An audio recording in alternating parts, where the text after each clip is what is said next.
সুযোগ দান করেছেন। ওই রবের দরবারে অবনতশস্ত হৃদয়ে দিলের সমস্ত ভাব আবেগ এবং প্রেম ভালোবাসাটুকু উজাড় করে দিয়ে সংসারে একসাথে একযোগে মহান রবের শুকরিয়া তান জ্ঞাপন করছি। জবান ছেড়ে বলছি আলহামদুলিল্লাহ। আলহামদুলিল্লাহ। মশিয়ানটা যে কায়দায় নিলাম, আওয়াজটা সে কায়দায় হলো না। আমি যে কায়দায় গুছিয়ে বললাম, কিন্তু আওয়াজটা সেই কায়দায় আপনারা দিলেন না। আমাদের সাতক্ষীরার আঞ্চলিক ভাষায় একটি প্রবাদ আছে, হিন্দুরা বলে যে ওদের এক গরুর গায়ে নাকি 36 কোটি দেবতা। শুনি দেখবেন, যারা হিন্দু ভাইরা আছে ওদের কাছে শুনি দেখবেন, ওদের গরুর গায়ে কয় কোটি দেবতা? 36 কোটি দেবতা। সেই গরু প্রতিদিন এই বাজারের নাম কি, মির্জাগঞ্জ বাজারে প্রতি সপ্তাহে 4-5টা জবাই করে খেয়ে হজম করে ফেলতেছি, তাহলে আমরাও কত বড় দেবতা কি, তাই তো নাকি? তাহলে সেই মুসলমানের সাউন্ড যদি এখনই ডাউন হয়ে যায়, তাহলে এই মুসলমানদেরকে নিয়ে যুদ্ধের ময়দানে আমরা নামবো কোন ভাবে? কথা বল না কেন? যে মুসলমান হাজারাল মাউত থেকে সানা পর্যন্ত গোটা অর্ধ পৃথিবী যে মুসলমান নারায়ে তাকবীর আর আল্লাহু আকবারের ধ্বনি দিয়ে বিজয় লাভ করেছে, আজকে সেই মুসলমানের সাউন্ড যদি এখনই ডাউন হয়ে যায়, তাহলে পরাজয়ের গিলানি বরণ করার জন্য প্রস্তুত থাকতে হবে। কথা ঠিক না ঠিক? এজন্য কেউ কার্পণ্য না করে যে যেখানে যে অবস্থাতে অবস্থান করতেছেন, ওখান থেকে জবানটা ছেড়ে দিয়ে একজনের কণ্ঠ আর একজনের কণ্ঠের সাথে মিলিয়ে একসাথে একযোগে আকাশ বাতাস মুখরিত করে সিংহ শার্দুলের মতো গর্জন দিয়ে আর একবার রবের শুকরিয়া আদায় করছি, বলছি আলহামদুলিল্লাহ। আর একটু জোরে আলহামদুলিল্লাহ।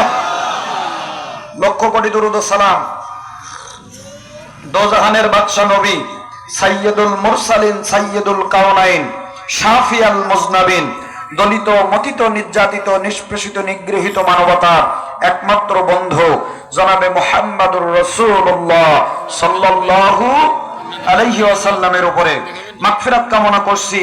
আল্লাহর জমিনে আল্লাহর দ্বীন কোরআনের আইন বাস্তবায়নের জন্য যুগে যুগে কালে কালে বদর উহুদ খন্দকের ময়দান থেকে এ জমিনে বুকের তাজা রক্ত ঢেলে দিয়ে জমিনকে যারা সিক্ত করে গেছেন, আল্লাহ পাক যেন তাদের সকলের কবরখানা জান্নাতের টুকরা বানিয়ে দেন। বলেন আমিন। আর একটু জোরে বলুন আমিন। সাথে সাথে এই কাদের পাড়া, এই মহল্লার মাটির নিচে আল্লাহ পাকের যত বান্দা বান্দি চির ঘুম ঘুমিয়েছেন মাটি মুড়ি দিয়ে, আল্লাহ তুমি আজকের এই তাফসীর মাহফিলের ওসিলা করে তাদের প্রত্যেকের কবরগুলোকে জান্নাতের টুকরা বানিয়ে দাও। বলেন আমিন। আরো জোরে বলুন আমিন। সম্মানিত হাজিরিন, রাত গভীর হয়ে গেছে এবং 2 দিন ব্যাপী মাহফিল, এজন্য আমি দীর্ঘ কথা বলবো না। অল্প সময়ের ভিতরে আমাদের তেলাওয়াতকৃত আয়াতের তাফসীর করে আলোচনা করে ইনশাআল্লাহ আমরা বাড়িতে যাব। কোন আয়াত বা কোন সূরা তাফসীর করতে গেলে 5টি বিষয়ে আলোচনা করতে হয়। কয়টি? একটু জোরে বলুন, আরো জোরে। নির্বাচনের সময় 1 কাপ চায়ের বিনিময়ে আর 1 মুঠো মুড়ি চানাচুরের বিনিময়ে যে কায়দায় আপনারা স্লোগান দেন, তাহলে কি আমারও কি চা দিতে হবে নাকি? একটু গলা ঝাড়িয়ে না, জোরে বলেন কয়টি? আরো জোরে। 5টি। 1 নাম্বার সূরার পরিচিতি, 2 নাম্বার সূরার নামকরণ, 3 নাম্বার সূরার শানে নুজুল, 4 নাম্বারে তেলাওয়াতকৃত সূরা বা আয়াতের ব্যাখ্যা, 5 নাম্বারে হলো শিক্ষা। মোট কয়টা হলো? 5টা।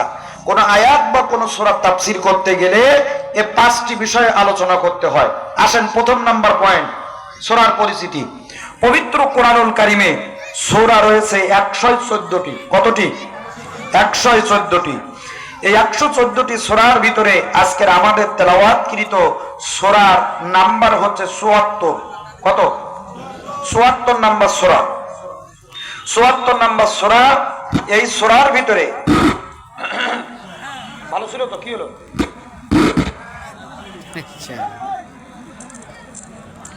না, ভালো চলতেছিল তো। কয়টি? 2টি। এই সূরাটি নাজিল হয় রাসূলের মাক্কি জীবনে। 114টি সূরাকে 2 ভাগে ভাগ করা হয়।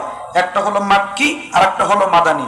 এই সূরাটা নাজিল হয় রাসূলের মাক্কি জীবনে। কোন জীবনে? মাক্কি জীবনে। বন্ধুগণ আমার ভাইরা, সূরাটির নাম হচ্ছে সূরাতুল মুদ্দাসসির।